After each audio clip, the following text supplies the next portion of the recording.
Bayangkan, kamu masuk ke pameran mobil terbesar di Indonesia, lampu terang, mobil baru yang keren-keren, dan keramaian yang penuh semangat.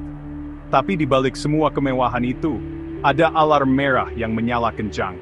Penjualan mobil di tahun 2025 diproyeksikan turun di bawah 800.000 unit, terendah dalam beberapa tahun terakhir. Ini bukan cuma perlambatan biasa, ini kode merah yang berkedip-kedip dari salah satu mesin ekonomi utama Indonesia. Pertanyaan sebenarnya bukan apa ini terjadi, tapi kenapa dan seberapa dalam lukanya.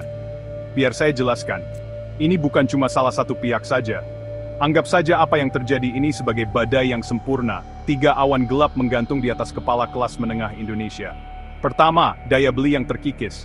Harga makanan terus naik, tapi gaji kok gitu-gitu aja. Uang yang tadinya bisa buat beli mobil baru, sekarang cuma habis buat kebutuhan sehari-hari. Selanjutnya, suku bunga. Bank sentral tetap menjaga suku bunga tinggi untuk menstabilkan ekonomi. Tapi itu artinya, cicilan mobil jadi jauh lebih mahal, susah dijangkau banyak orang. Dan terakhir, harga mobil itu sendiri.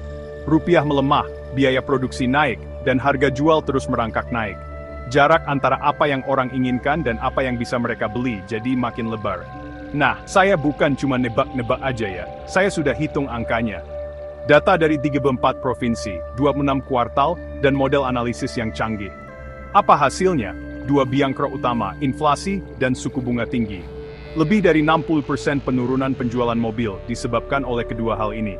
Dampak terburuknya terasa di tempat-tempat seperti Jawa Barat dan Banten, jantungnya kelas menengah Indonesia, dan jantungnya pasar. Jadi selanjutnya bagaimana? Model saya bilang ada 3 jalan ke depan untuk 3 tahun mendatang. Jalur pesimis, penjualan stagnan di bawah 900 bib. Kasus tengah, kenaikan yang lambat tapi pasti, mungkin mencapai 1 juta unit di tahun 2028. Skenario impian, kebijakan berani yang bisa mendongkrak pasar kembali ke puncak. Jalan mana yang kita pilih bukan takdir, ini semua tentang pilihan yang kita buat sekarang. Ini cetak biru saya untuk pemulihan. Untuk pemerintah, mulai dengan insentif pajak yang tepat sasaran untuk mobil terjangkau, bukan cuma model mewah, jaga inflasi pangan tetap terkendali, supaya bank sentral bisa mulai menurunkan suku bunga.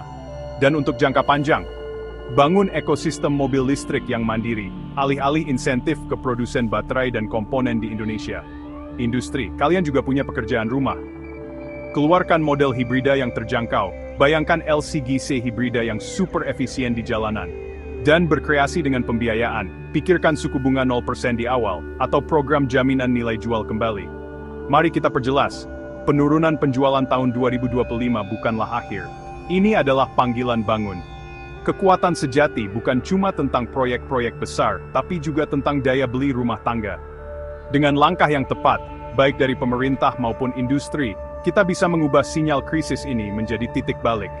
Ini bukan cuma tentang menjual lebih banyak mobil. Ini tentang membangun ekonomi yang lebih kuat, lebih adil, dan lebih tangguh untuk masa depan Indonesia.